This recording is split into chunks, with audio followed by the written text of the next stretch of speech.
FC Barcelona under Hansi Flick, just a few seasons ago, Barcelona, if they told them that they'll be in this euphoria of scoring goals, beating teams, and being that team that you can't be scared of anyone. You always say something that the thing that makes a team very strong is when teams want to play them. You're scared of FC Barcelona. I'm not sure any team wants to play FC Barcelona now and is not scared. You might win, but you are shaking already knowing that, okay, this is a team that even if we score 5 goals, they can score 7 or score 6. Hansi Flick has done a very great job. They've won the domestic treble. They've just lost out on the Champions League. And my question now is this.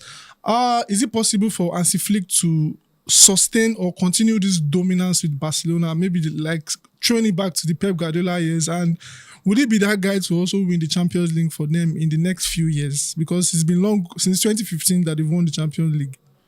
It's exactly 10 years now since they last won the Champions League. And in that period, we've seen them being beaten 4-1.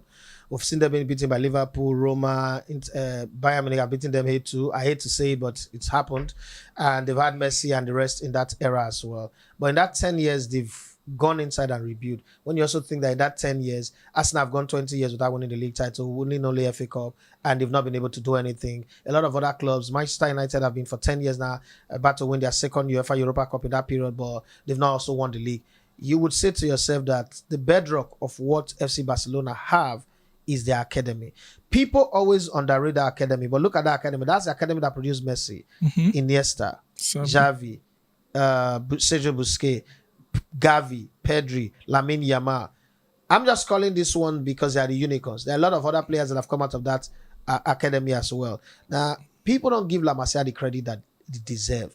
It is what Manchester United used in the 1992 time when they had Paul Scholes, Phil Neville, Gary Neville, Ryan Giggs, David Beckham, and then fusing the other senior players like Dwight York, Andy Cole, Teddy Sheringham, Ole Gunnar Solskjaer that he brought in from other places, and then the Dennis Iwin, Jaap Stam, and the rest. But truth be told, that academy is one of the things that have kept them going, because where transfer fees would have failed them, where getting a new player for a huge amount of money would have failed them, like what Bartomeu did when he saw the buyout clause money of Neymar and went on a crazy, irresponsible spending spree on Coutinho, just buying player for the sake of buying them.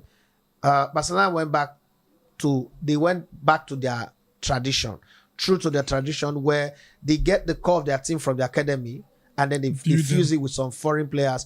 We've seen this before. Johan Cruyff had Pep Guardiola and a few other players from the academy, and then fuse it with Romario, Stoichkov, and a few others. Then Bobby Robson came in, did the same thing, fused it with Ronaldo da Lima, and then there was Louis van Gaal. It has always been a tradition. They just went back and stayed true to their tradition, and the tradition worked for them.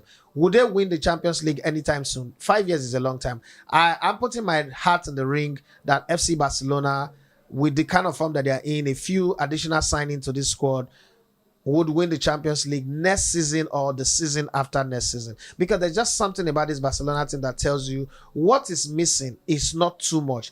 Barcelona do not need to spend 300 million to crown it all up. Absolutely. And if you've played Real Madrid 6 times in a season, in a single season, you've scored 17 goals against their 9, that's the bar. Because anybody who have to beat you have to first beat Real Madrid.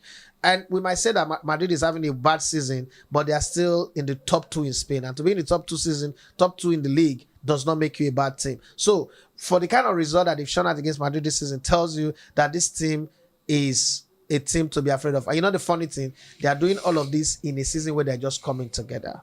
Okay, they need 2, 3, or 4 seasons to come together, but they're just coming together. They continue in this form, no injury to derail them. They win the Champions League. This team look like a team that can go win the treble, go win the quadruple, or sextuple. Yeah. You are listening to Elegbete TV Radio.